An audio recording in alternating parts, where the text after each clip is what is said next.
Bismillah walhamdulillah wassalatu wassalamu ala rasulillah sallallahu alayhi wasallam. My dear brother and sisters, a comment appeared under one of our videos. Simple words, but a heavy heart behind them.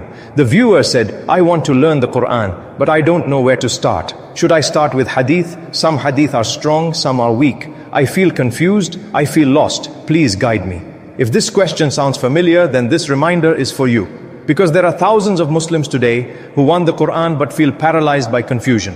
Not because they don't love Islam, but because they are afraid of doing it wrong, afraid of misunderstanding, afraid of being judged, afraid of starting without knowledge. And slowly, quietly, that fear builds a wall between the heart and the book of Allah subhanahu wa ta'ala. Let me tell you something gently. Confusion is not a sign of weakness. It is a sign that your heart is awake. Shaitan does not waste time confusing people who have no intention of getting closer to Allah. He only whispers doubts when a heart is trying to move forward. And one of his oldest tricks is this: wait until you know more. Wait until you're perfect. Wait until you understand everything. But the Quran was never meant to be approached only by scholars. It was revealed for the tired heart, for the confused soul, for the person who says, Ya Allah, I don't know where to begin. When revelation came to the Prophet Muhammad sallallahu alayhi wasallam, it did not begin with arguments. It did not begin with classifications. It did not begin with complexity. It began with recitation. The Quran was first heard before it was explained. The companions did not say, teach us hadith sciences first. They said, recite to us what Allah has revealed. That is why Allah describes the Quran as a healing, a light, a mercy, not as a burden. If you are standing at the door of the Quran today, confused and overwhelmed, know this: you are not late, you are not unqualified, you are not unworthy. The Quran is not asking you how much you know. It is asking you to come closer. You do not start your journey with debates about weak and strong hadith. Those are important, yes, but they come after foundations. You start with the voice of the Quran, with letters, with sounds, with slow, imperfect recitation, even if your tongue struggles, even if your pronunciation is broken, even if your heart trembles. The Prophet Muhammad sallallahu alayhi wasallam gave glad tidings to the one who recites with difficulty, double reward. Why? Because Allah subhanahu wa ta'ala looks at effort, not eloquence. And here is the most beautiful part. The Quran does not demand speed, it invites presence. 5 sincere minutes can be heavier on the scale than hours without the heart. Do not let confusion steal this blessing from you. You were not created to master the Quran in one day. You were created to walk with it. And every journey has a first step, not a perfect step, a sincere one. If today your heart says, I want to learn the Quran, then know this with certainty: that desire did not come from you alone. It was placed there by Allah subhanahu wa ta'ala. And Allah never places a desire in the heart without also opening a path toward it. This is where your journey begins, not with fear, not with confusion, but with one simple intention: Ya Allah, teach me your words. My dear soul, now let us answer the question that lives in every sincere heart. Where do I actually start? Not theoretically, not academically, but practically. The first thing you must understand is this: the Quran is not learned the way people learn subjects. It is learned the way hearts are rebuilt, slowly, patiently, with presence. Allah subhanahu wa ta'ala did not reveal the Quran all at once. It came down over 23 years. Why? Because hearts grow gradually. So if you feel overwhelmed, you are actually following the sunnah of revelation, step by step. Step 1, begin with recitation, not debate. Do not start with arguments about weak and strong hadith. Do not drown yourself in YouTube controversies. Do not overload your heart. Start with learning how to read the Quran. Even if you already kind of read, go back to basics, because the Quran deserves respect, not rush. Learn the Arabic letters properly. Learn how the sounds come out. Learn slowly. And listen carefully to this truth: Allah loves consistency more than quantity. 10 minutes daily is better than 2 hours once a month. This is why many people quit. They try to do too much too fast. The Quran is not a race, it is a relationship. Today Allah subhanahu wa ta'ala has made learning easier than ever.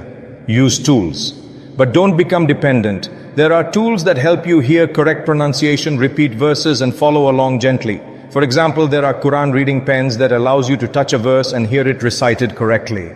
These tools are not a replacement for sincerity, they are assistance. No pressure, no force, just a simple, authentic way to help your tongue and ear learn together. Step 2, let the Quran enter before you try to explain it. People ask, should I understand everything before I read? Listen carefully. The Quran enters the heart before it explains itself to the mind. There are verses you will not understand today, and that's okay. The companions did not wait for full explanations before their hearts softened. They listened, they reflected, they returned. Allah subhanahu wa ta'ala says the Quran is a light. Light does not need explanation to illuminate. It simply needs presence. Read, listen, repeat. Meaning will come with time. Step 3, build a daily appointment with Allah. Do not say, I'll read when I feel ready. You will never feel ready. Instead, decide a fixed time, even 5 minutes after Fajr before sleep, any moment of quiet, and protect that time like a treasure. Because when you show up for the Quran shows up for you. Ramadan is coming. Prepare your heart now. And remember this, Ramadan is approaching, the month in which the Quran was revealed. If you wait until Ramadan to begin, you've already lost precious days. Start now, even if your recitation is slow, even if you stumble. So when Ramadan arrives, your heart recognizes the Quran as a friend, not a stranger. The goal is not speed, the goal is connection. A final reminder for the confused heart, you are not behind, you are not failing. Every time you open the Quran, even with uncertainty, Allah subhanahu wa ta'ala looks at your intention. And intention weighs more than fluency. The Quran is not waiting for you to become perfect. It is waiting for you to keep coming back. And that is how real journeys begin. My dear hearts, now we come to the question that troubles many sincere hearts. What about hadith? Some hadith are weak, some are strong, so where do I begin? This confusion is not a sign of ignorance. It is a sign of fear of doing something wrong. And fear of displeasing Allah subhanahu wa ta'ala is actually a form of faith. So let us bring calm to the heart. First, understand this. Clearly, the Quran is the foundation.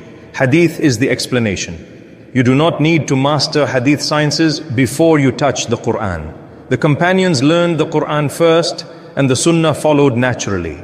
The Prophet Muhammad sallallahu alaihi wasallam did not teach people by overwhelming them.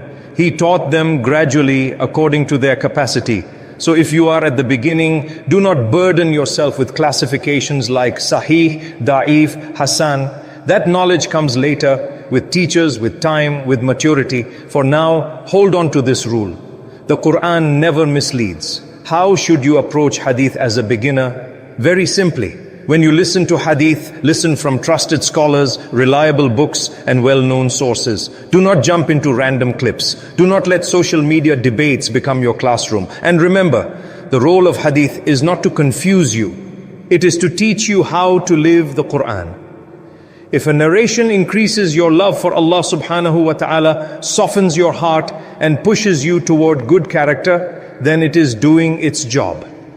Consistency is more beloved than knowledge. Now listen carefully to something life-changing. Allah subhanahu wa ta'ala does not ask, how much did you learn? He asks, did you keep coming back? A person who reads 2 verses daily for years will go farther than someone who reads 10 juz once and disappears. Consistency builds roots. And roots are what hold you steady when life shakes you. How the Quran slowly reshapes you. At first, nothing dramatic happens. You read, you listen, you repeat. But something unseen begins. Your heart becomes softer. Your reactions change. Your patience grows. You start feeling uncomfortable with sins that once felt normal. You begin turning to Allah subhanahu wa ta'ala before turning to people. This is the Quran working from the inside out. Not loudly, not suddenly, but deeply. The Quran does not just teach you what to say. It teaches you who to become. Ramadan is coming. Let the Quran recognize you. And now, a reminder your heart needs. Ramadan is coming, the month of the Quran. The month in which Allah subhanahu wa ta'ala opened the heavens with mercy. Do not let Ramadan arrive while your Quran remains unopened. Start now. Even if your recitation is broken, even if your tajweed is weak, even if you feel shy, Because when Ramadan comes, you want the Quran to recognize your voice. You want the pages to feel familiar. You want your heart already connected. A final message to the one who is afraid to begin: you are not late. The fact that you are asking means Allah subhanahu wa ta'ala is already pulling you closer. Do not wait to become perfect. Do not wait to know everything. Start where you are with what you have and trust the process. The Quran is not a book you finish. It is a companion that finishes what is broken inside you. And if you keep walking toward it, you will one day realize it was guiding you home the entire time. Now close your eyes, raise your hands even in your hearts and whisper with me, Ya Rab, O Allah subhanahu wa ta'ala, the turner of hearts, the healer of what is broken within us. Ya Rab, we come to you with hearts that are tired, with tongues that hesitate, with eyes that have not yet learned how to cry in front of your book. Ya Allah, do not turn us away because of our weakness. Do not deprive us because of our delays. Do not hold us accountable for how late we started, but reward us for finally turning back.